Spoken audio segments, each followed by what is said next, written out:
प्यारों से पेट भरेला जी। कहत रहिए राजा जी हर चीज पैसा ना होला। अभी दीवाना जी गाए घरवा छोड़ावेला ऐसी कुछ छोड़ी गव लहरी में आ रही है और वो रियल बात है और ये भी रियल बात है। ठीक है, एक तरफ पैसा एक तरफ प्यार। रहुआ कमाए के धोइले बानी धुन जी, हाल चाल लेनी कबो ना काके फोन जी।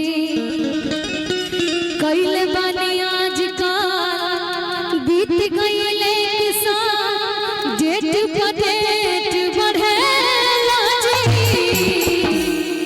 कइले बानी आज कल बीत गइले एक साल, कइले बानी आज का बीत गइले एक साल डेट पडेट बढ़ेला जी।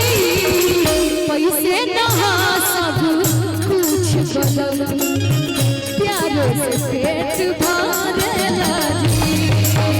पैसे नहा सब कुछ बदल प्यारों से पेट भरेला जी। रहुआ कमाए के धइले बानी धुन जी, हाल चाल लेनी कबो ना काके फोन जी। कइले बानी आज काल बीत गइले एक साल, कइले बानी आज काल बीत गइले एक साल डेट पडेट बढ़ेला जी। पैसे नहा सब कुछ बदल प्यारों से पेट भरेला जी। पैसे नहा सब कुछ बदल प्यारों से पेट भरेला जी। क्या बात है, क्या बात है।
कइले बानी आज काल बीत गइले एक साल, कइले बानी आज काल बीत गइले एक साल डेट पडेट बढ़ेला जी।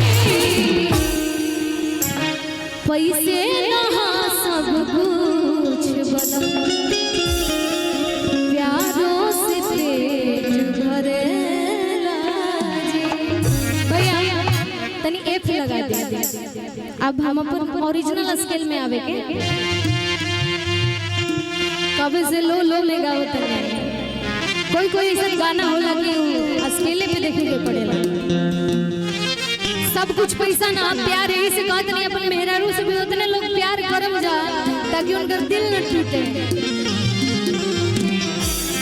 सही बात है।